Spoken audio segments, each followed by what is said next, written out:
Craig was going to wait for us, I promise. You what? Craig don't do that? Come on, Craig. You got everybody? Craig, I'll wait for everybody. Aaron, you okay? I'm good. You pulling out the rear? I think so. You want me to wait, guys?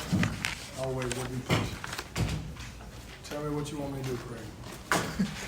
You guys, if anybody's late, you can blame everything on Craig. That be good. He got a new jacket too, guys, just so you know. No pressure. You'd be surprised when guys get new items, how they act. Christmas I think you're ready to go. That's so funny, that's Craig. Guys, I thought, first of all, I'd love to say it was good to have a full team, a roster full of guys that obviously can go in the game. I was glad to get CJ back, not just because he's a leading scorer, but it's good to have him in the locker room.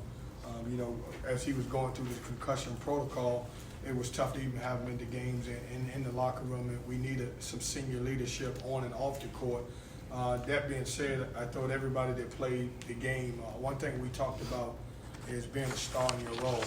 And I'm trying to get everybody to accept what their role is and be able to play as aggressive as they can in their role and be able to, any given night, because we don't have that one guy that can score 20 every night. Somebody else can lead us. I thought DJ Funderburg was tremendous in the starting role. I wanted to reward him because he had played so great and he did a good job. And I thought Jericho coming off the bench gave us a great lift and didn't put his head down because he didn't start. So many guys played well. Was very happy with Devin Daniels. I thought Devin was very aggressive, got to the rim, did some good things, made some shots, and we don't talk a lot about him on the defensive end. We were able to press a little bit more, even though it was a little bit more man-to-man. That being said, it helped us guard the three-point line. A lot of times teams don't shoot well against us because we press them and then their legs are wore off the last 4 or 5 minutes of the game, and we haven't been able to do that. We haven't guarded the three-point line lately. One of the reasons because we haven't been able to press. When you look at these guys, they were 3 for 16, and then we turned them over 15 times, which I thought was a very good positive for us. We came into the game wanting to take away the big three, or at least one of the big three, and I thought we did. When you look at McGusty, I think he only had 2 points. We knew that if all 3 of those guys played well, it would be a long night for us, and I thought we did a good job taking those guys away. So, questions? Kevin, CJ said he was almost happy that it was a blocking foul on Rodney Miller. I said couldn't get picked on Chris Likes. Were you? He said he was happy that he was able to get up. Did you hold your breath at all, or did you interpret that sequence as not so great for first game back? Well, you know me, Joe. I'm wondering why I wasn't charged. I looked around. No, once he was cleared, man, I don't worry about it anymore. I just let him play. And it was for him. It probably meant more to him than anybody else in our locker room to take a hit and to be able to get up and not feel a little bit funny about it. And but I was bagging the referees. I thought it was a charge, but I'll go back and look at it and see what it was as a charge. I don't know if it was or not. Early on, a lot of your guys' shots weren't falling, but the guys didn't panic. What does it say about the maturity of this team and what you're able to do on defense? Well, we hadn't, Bridget, before, we hadn't done that. And when our offense was not going, we would struggle. Tonight, we matured a little bit because we relied on our defense, even though our offense wasn't scoring. In the last few games when we wasn't scoring, we suffered and we gave up too many easy baskets. We talked about building on it. We talked about the maturity of this team. It's so tough on us because it's weird, and I know a lot of coaches can say this across the country. I haven't had this full team together for majority of our losses, which is tough because you wonder if you had them, would you have lost the game? We wouldn't be able to tell by that, but certainly we want to try to get these guys together and build on it and mature from it. That's what I want this group to do. They've got to grow up fast. The ACC comes at you really fast. The games come at you really fast, and I need them to grow up. Kevin, you mentioned starting DJ. What's gotten into him lately? I think he's just playing to his potential. I'll be honest with you. I used to tell the assistant coaches all the time, I was like, man, he's just not in great shape. And I think he's been getting in the gym, putting some extra rep in, and getting in better shape. Early in the season, I didn't think he could play for stretches. If you guys remember, he obviously didn't play in the Georgia Tech game, but he missed a lot of time because he was suspended. And, I didn't let him be around the program, so I think that hurt his conditioning a little bit. I think it's now that he can play long stretches and he's starting to get in better shape and he's starting to play with confidence. He even hit a 3. Is that his first 3? First in since Memphis. First one in conference play, all right? Yeah. I think he was 0 for 6 in conference play. Now he's 1 for 8.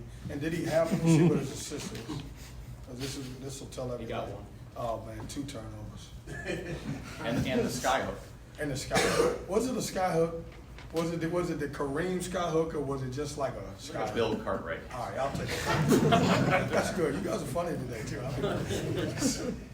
Coach, you talk about having the whole team together. Is this kind of how you envisioned seeing how these guys play, not just the style, but the result as well?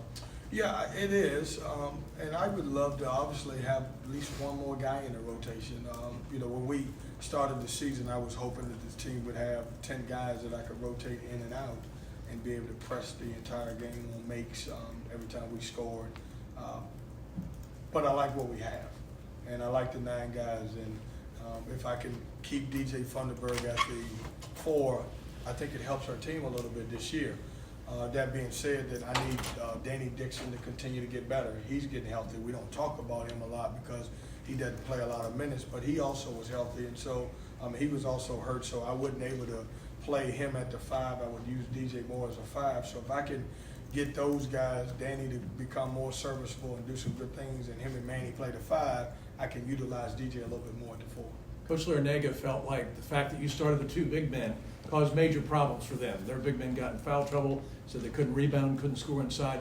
In the second half, you didn't use the 2 bigs together very much. Was that a function of mission accomplished, or going forward is it the fact that you really prefer 4 guards and 1 big, and that's what we're going to see more of? No, I think when they went small, I wanted DJ's even though we play him at the 4 or 5, he's a guy that can switch all 5 screens. And so they went kind of small and played Wardenberg at the 5, and so we went a little smaller with DJ at the 5 and just switched more screens. And it was more so that I could get CJ Bryce some extra minutes to be able to play and try to get some game action a little bit.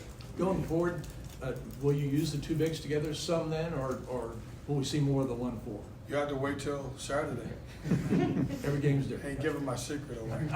Kevin, how are you guys able to take McGusty totally out of his game? It seems like they're pretty much a 3-headed monster of all the lights, and DJ also is going with McGusty. So you guys will laugh at this.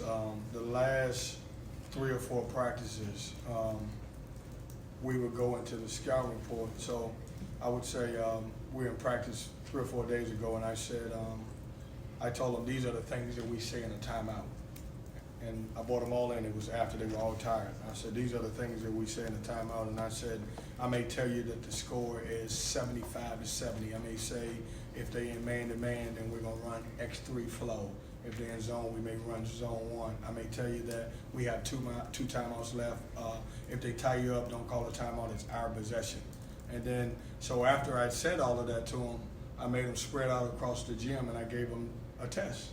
I gave them all 5 questions that I asked for, and the bonus question is, what is the last key that I say on the board before they go out? The last key I always say is have fun.